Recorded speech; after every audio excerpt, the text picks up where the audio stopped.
তুই আমার দর্শন পেয়েছি যেটাই যথেষ্ট। তুই তোর মায়ের দর্শনে কখনো যেতে কেন? তোর মা তোকে কখনো কন্যা বলে স্বীকার করবে না। এই আবার কেমন কথা? জগতের বুকে মায়ের মতো আপনজন কেউ আছে?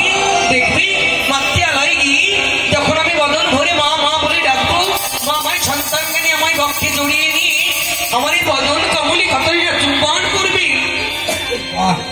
কত সুন্দর ভাবে বলে দিলি, তাই না মনসা? তোর মাকে নয়নে তো কখনো দর্শন করিস না, তাই তোর মাকে কখনো চিনিস না। না হলে দেখে নাই বলে তো বড় বাসনা দেখবার। না মা, আমি বলি কি জানিস, যে পাতাল হতে এসেছি সেই পাতাল আবার পিতাম, যে পাতাল আমি পরিত্যাগ করেছি, পাতালে আমি আর ফিরে যাবো না। তুমি আমায় নিয়ে চলো মাতৃয়ালয়। বেশ, আমি তোকে নিয়ে যেতে পারি। তোর এই 3.5 হাত 14 পোয়া দেহখানি যদি আমার এই পুষ্পের সাজির ভিতরে লুকায় যেতে। এখন অবিশ্বাস, এত সন্দেহ আমায় নেই তোমার? তুমি বিশ্বাস করতে পারছো না আমি তোমার কন্যা কিনা? তবে আমিও তোমায় বর্তমানে দাঁড়িয়ে কথা দিলাম পিতা, সত্য যদি তোমার এই রক্ত থেকে আমার সৃষ্টি হয়ে থাকি, পুষ্পের সাজি কেন, আজ আমি কি করবো জানো? বল বল। আমার এই 3.5 হাত 14 পোয়া দেহখানিকে পিতা পিতা একটি পুষ্পের পল্লবীর মধ্যে আমি লুকিয়ে রাখবো। তাহলে আমি তোকে নিয়ে যাবো তোর মায়ের ঘরে। তাই সে ও কামিনী মিনি মায়া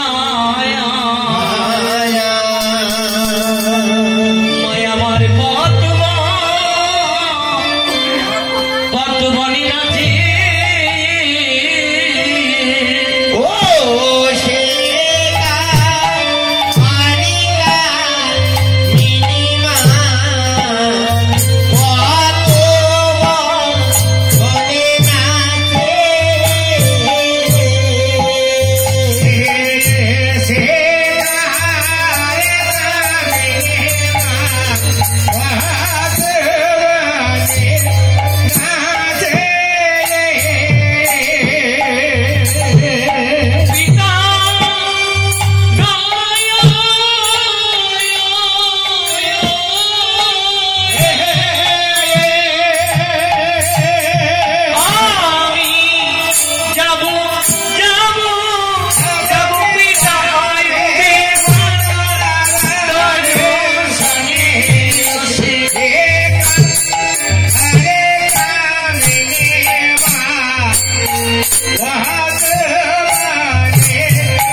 यार 3.5 हाथ 14 पोया होया पुष्पी तेल काले से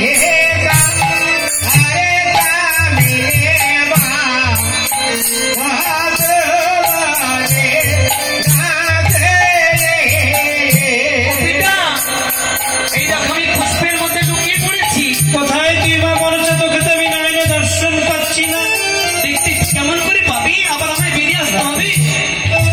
এই দেখো, এবার তোকে আমি কথা দিচ্ছি, নিয়ে যাবো তোর মায়ের মন্দিরে। তাহলে আমায় নিয়ে চলো। বেশ বেশ, তাই চল, আমরা গমন করি তোর মায়ের মন্দিরে। আমি যাবো